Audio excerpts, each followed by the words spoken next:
Hello and welcome to another church video, St David's Uniting Church and Castle Square URC.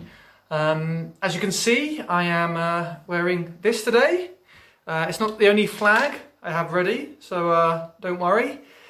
For those who aren't particular fans of the Union flag, it's not a t-shirt I have to say that I wear a lot. Not much call for it. I think the last time I wore it was about 4 years ago, 4 years this summer, at the Olympics in Rio de Janeiro, and I remember walking down to the diving competition and two men walking this way, one of them a Matt Baker, and he turned around and said to me, "I like your t-shirt," and I said to him, "Cheers, Matt." We had a moment.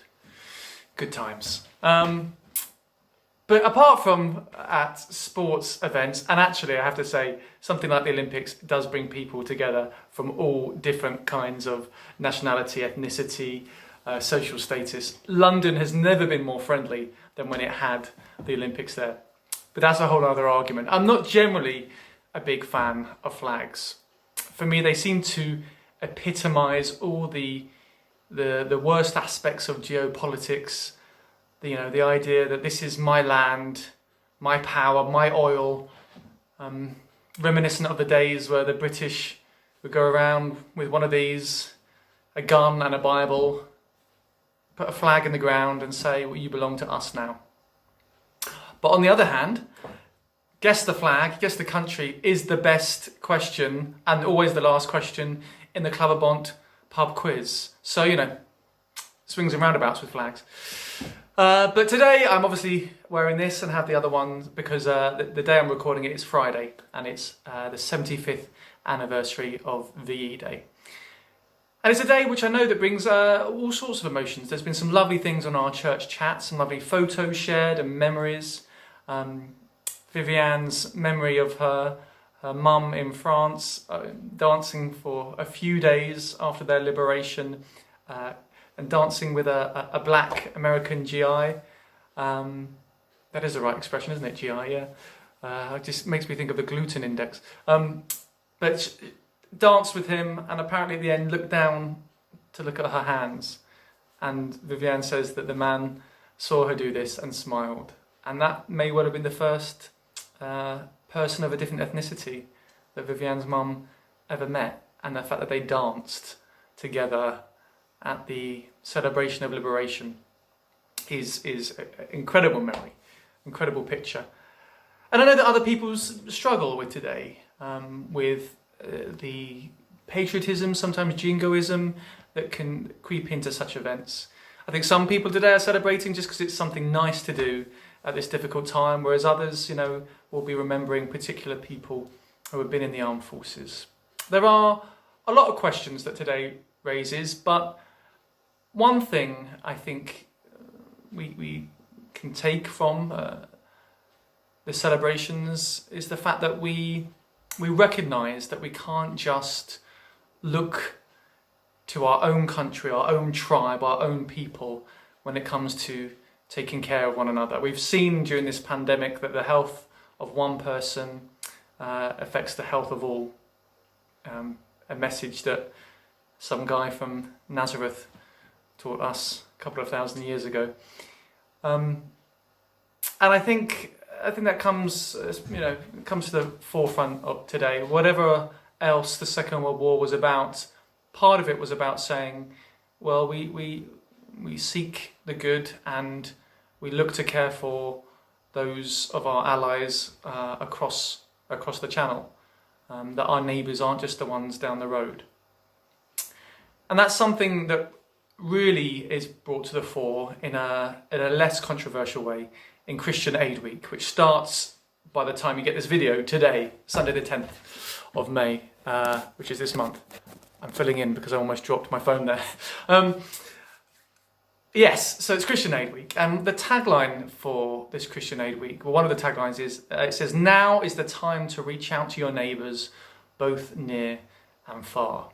And it's a reminder that during this pandemic, we think of those who are suffering and struggling in places where their resources, their healthcare, their communications are far, far more deprived and debilitating than we have here. So we are, as ever, at St David's Uniting and at Castle Square, we are raising money for Christian Aid Week. And you can get involved in so many ways. You'll have seen the newsletters and all the instructions. Some of you have put in your recipes for the Christian Aid COVID Coping Cookbook, of which Christian Aid Wales has interviewed Bethan. If you haven't seen that, go and see it. It's a great video. You might want to order a cookbook and donate the money to Christian Aid. Details in the newsletter or on the website. You might want to take part in the daily services with Christian Aid, or, as we're encouraging everyone who has the facilities to participate in the Christian Aid worship, the national service that's happening at 1 o'clock today, 1 o'clock, Sunday the 10th of May. That's why we don't have another sermon this week, because we are hoping that those who can access the Christian Aid national service will do so. For those who can't, because of they're not on the internet, well, you're not going to see this. So, but we have printed off Rowan Williams's, some guy from Swansea. He's written a sermon that will be in the service later, and we've printed that out for others to see. There's more information about what we're doing for Christian Aid and about Rowan Williams, along with the sermon. But whatever you do this week, have a blessed week. If you can, do support Christian Aid, prayerfully and practically. But for now, we're going to hear the reading that Rowan Williams' sermon is based on this year and this week. And so over to Sue Walkling with The Kind Stranger. A reading from Luke 10. The Kind Stranger. Jesus was teaching one day when a man in the crowd asked him a question. "Can you tell me, Jesus, what I have to do to live forever?" Jesus smiled.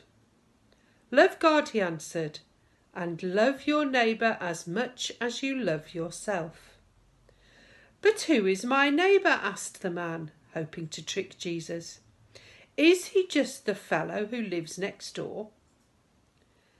"Let me tell you a story," Jesus said, "and I think you will understand. Once upon a time there was a man like many of us, who was travelling from Jerusalem to Jericho. Now, as you all know, that is a very dangerous road. It's twisty and it's steep, and there is no end of places for robbers and thieves to hide. Well, robbers were waiting that day, and they grabbed the man, and they beat him, and they took his money, and they left him to die. "Oh dear," sighed the crowd. They felt sorry for the man. Jesus went on with his story. In a little while, another man came walking down that road, a priest, on his way home from worshipping at the temple. He saw the dying man, and what do you think he did? "He helped him," shouted someone in the crowd. "He saved him," shouted another. "No," Jesus said firmly, "he did not. He took one look at that poor beaten man, then crossed to the other side of the road and walked away." "Oh my," the crowd murmured. "Wait," Jesus continued. "Soon another man passed by. He served God at the temple too. So what do you think this man did when he saw the wounded traveller?" "He ran for help," shouted someone. "He raised the alarm," shouted another. "No," Jesus said again, "he did not. Just like the priest, he crossed to the other side of the road and left that poor man to die." "Oh no," the crowd sighed. "Don't worry," said Jesus, "for there was one more man who passed by that day, and he was a Samaritan." "A Samaritan!" shouted someone. "They're different from us." "We hate Samaritans," shouted another. "And they hate us," added a third. "So I've heard," nodded Jesus. But when this Samaritan saw the man, He did not walk away. No, he bandaged his wounds. He loaded him on his donkey. He took him to a nearby inn, and he paid for that man to stay there until he was well. Jesus looked at the man who had asked the question. So tell me, he said, which one of these men was a neighbour to the man who had been robbed? The third one, the Samaritan, the man answered. That's right, Jesus smiled, because my neighbour is anyone who needs my help. Now you go and help your neighbour too.